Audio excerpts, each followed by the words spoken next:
Jo, moin Leute, mein Scania macht heute ganz üble Geräusche. Der schreit richtig.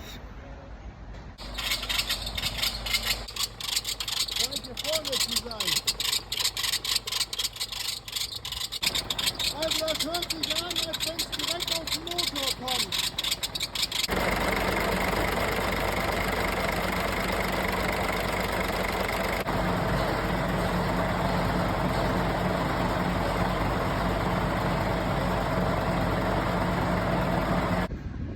So, der LKW ist wieder heile. Das war nur der Spanner vom Keilriemen und der Keilriemen war mittlerweile auch schon ziemlich zerfetzt. Also alles wieder gut.